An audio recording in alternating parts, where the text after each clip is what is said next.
দুনিয়া বড়ই স্বার্থপর, এটা রাক্ষস, শুধু গিলে খায়, তৃপ্ত হয় না, তৃপ্ত হয়। সেদিন আমি এক কুটিপতির বাড়িতে গেছি, অনেক বড় সম্পদশালীর বাড়িতে গিয়া তার বাসায় বাথরুমে গেছি।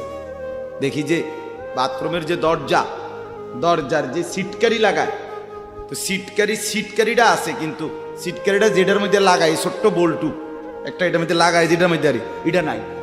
এবারে লাভ হলো কি, এটা কিদের মধ্যে লাগায়, কথা বুঝছেন না আপনি? লকটার এই ছোট ইয়াটা যেটার মধ্যে লাগায় আর এটা নাই। তা না, আমি বের হয়ে বললাম, হা ভাইয়া, এরই নাম দুনিয়া। দুনিয়া এমন, একটা না একটা থেকেই যায়, সব চাহিদা সব প্রয়োজন পূরণ হয় না, পূরণ হয়। আপনার লাশ যেদিন জানাজা হবে, সেদিনও আপনার ঘরের হাজারো প্রয়োজন বাকি থেকে যায়, বাকি থেকে। পৃথিবী হাসবে ঠিকই, সিএনজিও চলবে, অটোও চলবে, সূর্যও ডুববে, চাঁদও উঠবে, রাতও শেষ হবে, দিনও আসবে, কেউ থামবে না আপনার জন্য। আপনি শুধু চলে যাবেন একা কবর, কেউ থামবে না। এরে বাপ, কেউ থামবে না।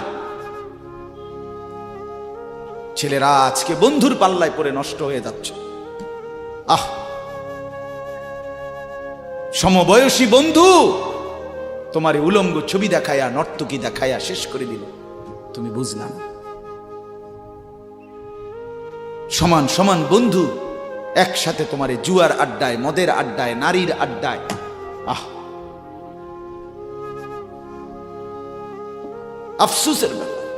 ভাবতেই শিখেন একজন মানুষ সুস্থ স্বাভাবিক, একজন সতেজ সবল মানুষ, সে কেমনে এত বোকা, নিজেকে ধ্বংস করে। আমি যখন এখন এই মাত্র যে দিদা আসতেছিলাম গাড়ি দিয়া, একটা ছেলে প্রতিবন্ধী, ছোট একদম প্রতিবন্ধী, সে দাঁড়াইয়া রয়েছে মাঝখানে, মানে গাড়ির হরনও বোঝে না, কিছুই বোঝে না। সে পরে আরেকটা ছেলে ধরে তারে এক পাশ করে দেওয়াতে তারপরে আমার গাড়িটা আসে এই এখানে। এখন এই ছেলেটা তো অবুঝ হইতে পারে, এই ছেলেটা তো প্রতিবন্ধী, সে তার ভালো মন্দ বুঝে না। কিন্তু তুমি ছেলে সুস্থ সবল স্বাভাবিক যুবক, তুমি কেমনে নিজের ভালোটা বুঝো না? তুমি কেমনে নিজের ভালোটা বুঝো না বলে? এত মানুষের জানাজা, কবরস্থান নাই এমন কোন এলাকা আছে?